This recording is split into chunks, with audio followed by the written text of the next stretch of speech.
So hello everyone, स्वागत है आप सभी लोगों का दोबारा से मेरे एक छोटे से यूट्यूब चैनल पे। और आज मैं आप लोगों के सामने जो प्रॉब्लम लेकर के आया हूँ, ये प्रॉब्लम एक्चुअली न्यूटन्स फार्मूला पर बेस्ड है। न्यूटन्स फार्मूला होता है x y is equal to f square, और इसमें यहाँ पर जो x होता है, यहाँ जो x होता है ये distance of object from the focus होता है, और ठीक वैसी जो y होता है वो distance of image from the focus होता है। ठीक है, तो इस क्वेश्चन में अच्छी बात क्या है वो मैं आपको बताता हूँ। देखो, मैं इतने सालों से पढ़ा रहा हूँ न्यूटन्स फॉर्मूला। जब मैं रेजोनेंस में पढ़ाता था तो वहाँ के मॉड्यूल में भी था, उसके क्वेश्चंस भी थे। ठीक है, अभी जहाँ पढ़ाता हूँ उनके मॉड्यूल में भी है, क्वेश्चंस भी हैं। लेकिन जो क्वेश्चंस का लेवल होता है ना न्यूटन्स फॉर्मूला पे, वो मुझे उतना अच्छा नहीं मिला आज तक।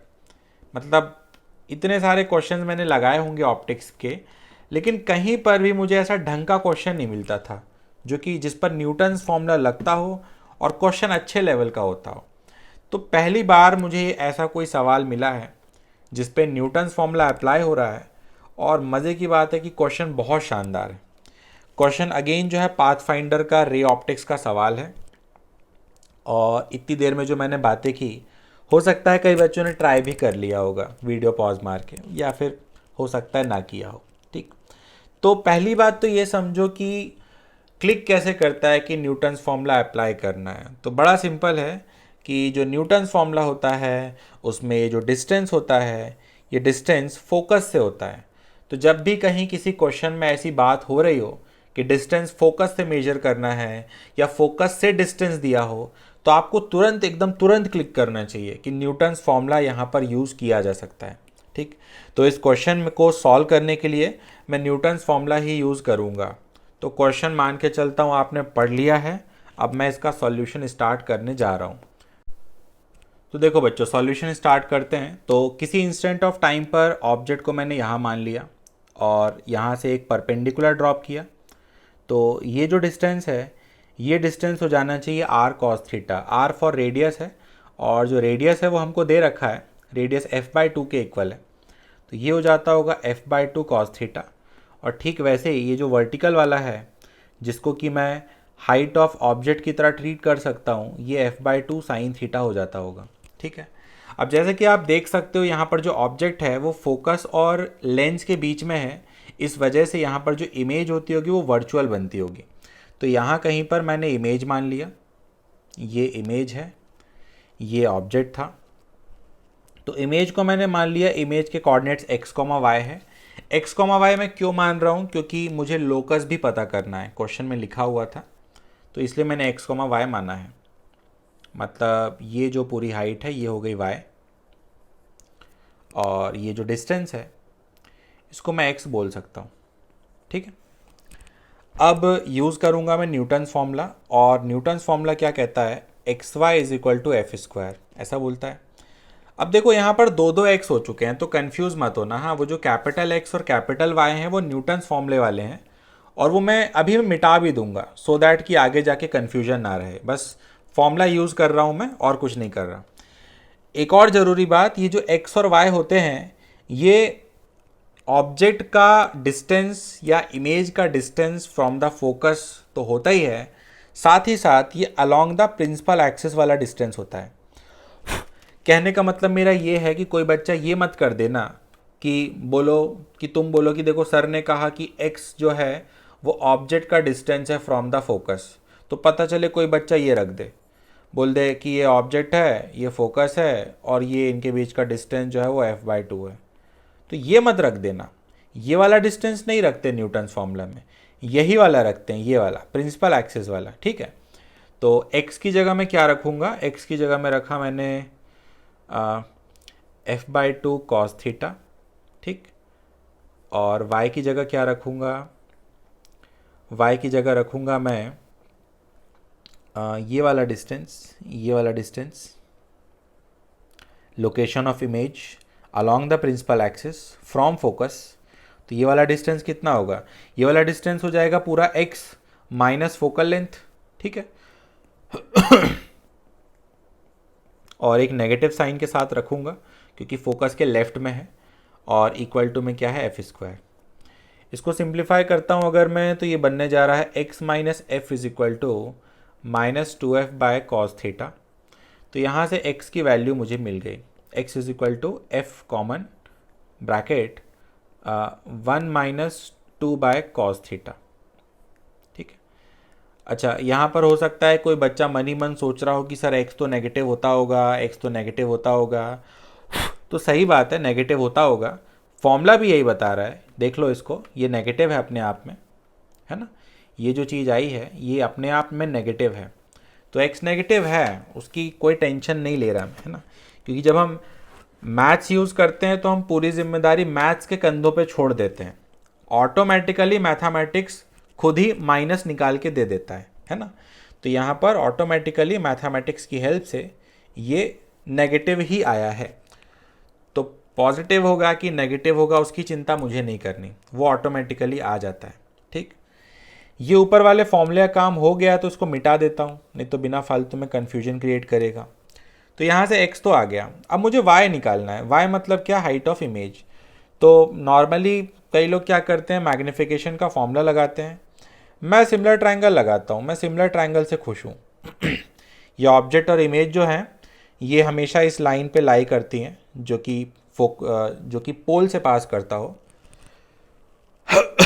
फिर से बोल रहा हूँ, ऑब्जेक्ट और इमेज हमेशा एक ऐसी स्ट्रेट लाइन पे ही लाई करते हैं जो कि पोल से पास होता हो। तो ऐसा मैं एक लाइन बना के सिंपल सिमिलर ट्रायंगल लगा देता हूँ। तो वही मैं यहाँ पे करूँगा, सिमिलर ट्रायंगल अप्लाई करने जा रहा हूँ। तो मैंने लिखा y upon x is equal to, समझ में आता होगा, this divided by this is equal to this divided by this होना चाहिए, है ना। ये ट्राइंगल और ये ट्राइंगल सिमिलर है। तो अब मैं लिखने जा रहा हूँ ये, जो कि कितना था, जो कि था f/2 sine theta, f/2 sine theta divided by ये वाला डिस्टेंस, ये वाला, ये कितना हो जाएगा, ये हो जाएगा f minus f/2 cos theta, है ना। क्योंकि ये पूरा f था, उसमें से इसको माइनस किया तो ये बना f minus f/2 cos theta, ऐसा हुआ। अब मैं यहाँ पर x का वैल्यू रख दूंगा। तो x का जो वैल्यू है वो कितना है, कुछ गड़बड़ तो नहीं किया यहाँ पे, एक बार चेक कर लें अपन। चलो गड़बड़ करेंगे तो अपने आप पता चलेगा। तो यहाँ से y लिखा, y की जगह y रहने दिया, x को उस तरफ भेज दिया और x का वैल्यू रख दिया। तो x का वैल्यू है f common 1 - 2 by cos theta,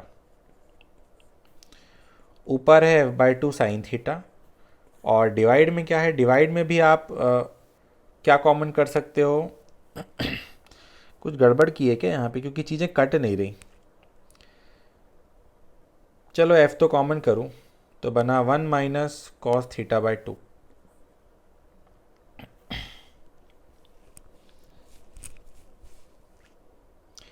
तो अच्छा हो जाएगा ना, कैंसिल हो जाएगा, फालतू टेंशन ले रहा हूँ। तो ये बनेगा y इज इक्वल टू, एक f तो कैंसिल हो गया और ये बन गया cos θ -2 बाय cos θ, और वहाँ पर बचा sine theta, f sine theta, और ये वाला जो 2 है मैं इसके अंदर भेज दे रहा हूँ। तो ये बन गया 2 - cos θ। ठीक है, तो ये इससे कैंसिल हो जाएगा -1 टाइम्स। तो यहाँ से y की वैल्यू आ जा रही है -f tan θ। अब ये गड़बड़ आ गया भाई, y ना पॉजिटिव आना चाहिए था, क्योंकि इमेज तो वर्चुअल है तो ऊपर की तरफ होना चाहिए था। तो यहाँ कुछ गलती की है क्या, देख सकते हो आप, ढूंढ सकते हो। अच्छा, मुझे तो मिल गई गलती। हाँ, आप भी थोड़ा वीडियो पॉज करके गलती दिखे तो अच्छी बात है, नहीं तो कोई बात नहीं, मैं तो बता ही रहा हूँ। देखो, बात ये है कि ये जो x नाम की चीज़ थी ये अपने आप में नेगेटिव थी ना, है ना। तो जब मैं यहाँ सिमिलर ट्रायंगल लगा रहा था तो मुझे यहाँ पर -x लिखना चाहिए था। समझाता हूँ कैसे। ऐसे समझो कि मान लो कि x नेगेटिव है और मान लो x का वैल्यू -8 आ जाता, तो जब तुम सिमिलर ट्रायंगल लगाते तो सिर्फ इसको लिखते ना, इसको लिखते ना, समझे ना बात को। अगर मान लो x का वैल्यू -8 आता और फिर जब तुम सिमिलर ट्रायंगल यहाँ पर अप्लाई करते तो तुम 8 लिखते ना। 8 लिखने का मतलब तुम ये चीज़ लिखते ना, और इसके लिखने का मतलब तुम ये लिखते ना, तो यहाँ पर ये एक छोटी सी मिस्टेक हो गई है ना। तो यहाँ पर x जो है वो नेगेटिव है, x itself is a negative number. और सिमिलर ट्रायंगल में जब मैं लगाऊंगा साइड्स का रेशो लिखूंगा तो साइड तो पॉजिटिव होता है ना, तो x अपने आप में नेगेटिव है तो उसमें एक माइनस मुझे लगा के लिखना पड़ेगा, सो दैट कि ये पॉजिटिव बने। तो यहाँ पर एक माइनस मिस हो चुका है, तो उसी वजह से ये नाटक हो रहे हैं।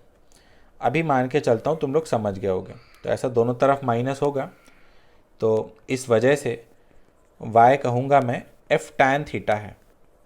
तो प्रॉब्लम ऑलमोस्ट सॉल्व हो चुका है। इसने हमसे कोऑर्डिनेट्स पूछे थे इमेज के, तो x कोऑर्डिनेट भी आ गया, y कोऑर्डिनेट भी आ गया। अब लोकस पूछ रहा है, तो भाई देखो लोकस निकालना कोई बड़ी बात नहीं है ना, ये तो रोज़ का काम है अपना लोकस निकालना। आए दिन लोकस निकालते रहते हैं अपन। तो लोकस निकालने का यही मतलब है कि यहाँ से किसी तरीके से थीटा को एलिमिनेट कर दो।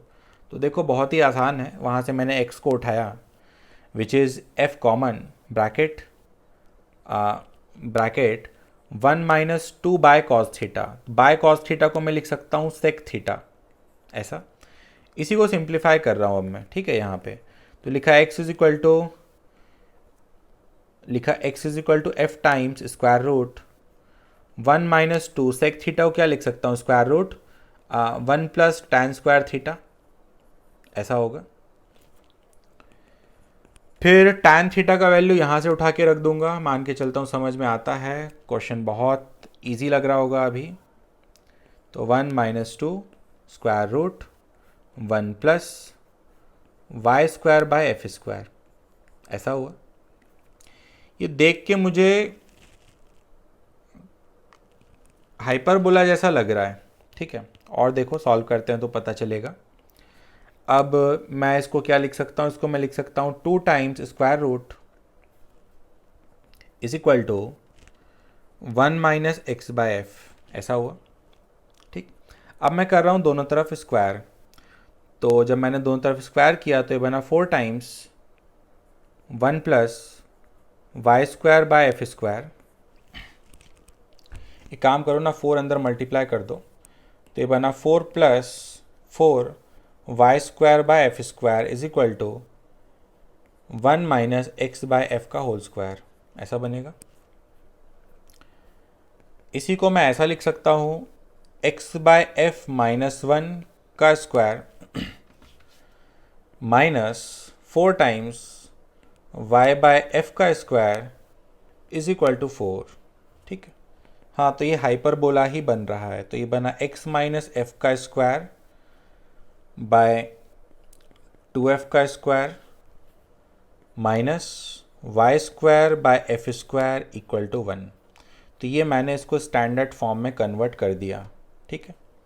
अब देखो ये जो नॉर्मल वाला हाइपरबोला होता था, गलती से मैंने पैराबोला ना बोला हो, हाँ बीच में कभी अगर बोल दिया हो तो माफ़ करना, हाइपरबोला है ये। तो जो स्टैंडर्ड हाइपरबोला होता है वो तो कुछ ऐसा दिखता है ना।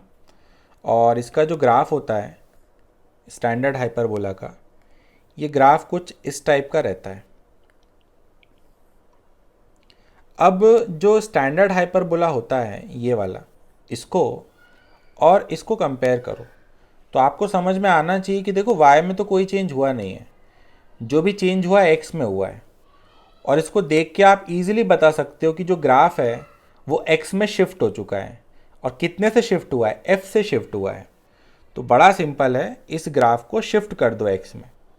मतलब नॉर्मली ये दोनों शेप का जो मिड होता है वो 0,0 था, लेकिन अब ये जो मिड होता होगा वो राइट में शिफ्ट हो गया होगा, कितने से, f से। तो इस वजह से यहाँ पर जो ग्राफ है ना वो कुछ ऐसा बनना चाहिए, कुछ इस टाइप का। मैं परफेक्ट ग्राफ नहीं बना रहा हूँ, हाँ मैं अप्रॉक्स बना रहा हूँ। तो ये कुछ ऐसा शिफ्ट हो जाता होगा, ये f होता होगा। और हाँ अच्छा, ये कहाँ होता होगा ये भी हम निकाल सकते हैं। यहाँ पर क्या ज़ीरो होता होगा, यहाँ y ज़ीरो होता होगा। तो एक काम करते हैं, वाई 0 रख के पता कर लेते हैं इस इक्वेशन में कि कहाँ मिलेगा हमको। देखो, अगर मैं वाई 0 रखूँ तो मुझे मिलेगा x माइनस एफ़ का whole square is equal to 2f का होल स्क्वायर। तो यहाँ से मुझे मिलता x minus f is equal to plus minus 2f। ठीक है, तो यहाँ से मुझे मिलता x is equal to f plus minus 2f। तो x is equal to minus f आता और x is equal to 3f आता। ठीक है, मतलब कि मुझे ये भी पता चल गया, ये जो है ना, ये